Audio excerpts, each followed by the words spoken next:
Balita natin ngayon ang history at mga kakaibang ginawa ni Luka Doncic na nakakabilib talaga dito sa Manila. At Kai Sotto, may pag-asa pa ba sa lineup ngayon ng Lakers? Luka Doncic, hindi man nakapasok ang team niya na Slovenia ay sobrang solid naman po ang nilaro nito. Nag-average lang naman siya mga kaibigan ng 27 points, 7 rebound and 6 assists in just 8 games. So naka 216 points siya, kaya naman nakagawa po siya ng history sa World Cup. Isa na siya sa iilan lang na players na nakahigit 200 points sa loob lamang ng 8 games or less. Huling may nakagawa nito mga kaibigan ay 1986 pa. So in short, after 37 years, may bago na. At ito na nga yun si Luka.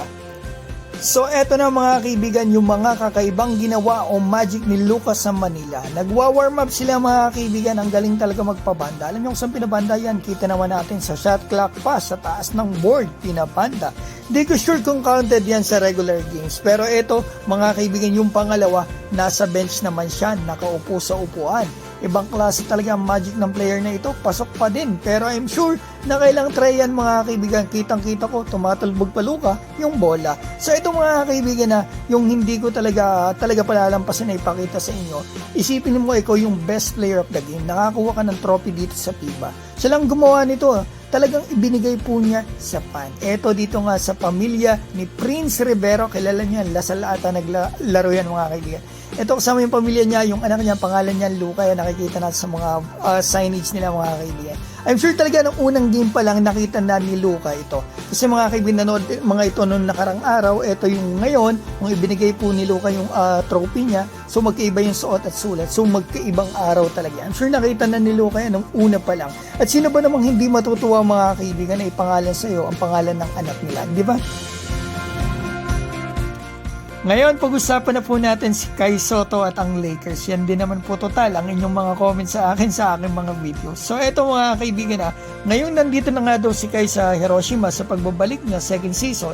May chance pa nga daw ba siya dito sa rumors sa kanya na purple and gold nitong nakarampang mga buwan. So eto mga kaibigan para may basihan po tayo, tingnan po natin mismo yung lineup ng Lakers para at least malaman natin kung may slot pa ba o wala na.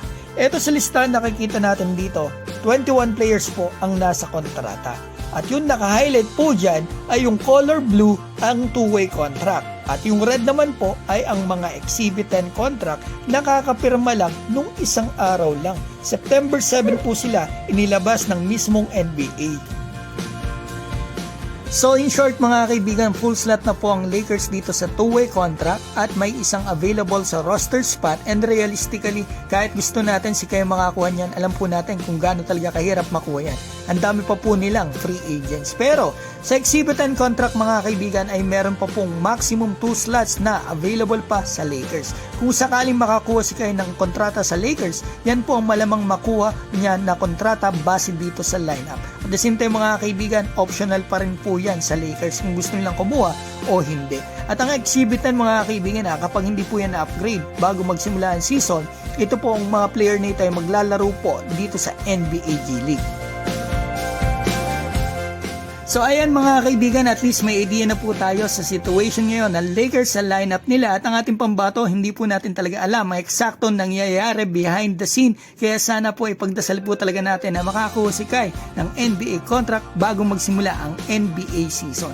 So ito mga kaibigan, mag-comment ka na sa baba at shoutout ko lamang po yung mga nagpapabati sa akin. Batiin ko muna yung aking ina po, si Lori. Happy birthday sa iyo, Nay. Mahal na mahal kita. Enjoy your day. At ito, binabati ko rin po si Ronel Del Mundo. Happy birthday din, bro. At ito si Brandon 11 at si Justin Platino. Thank you so much for watching, guys. And God bless.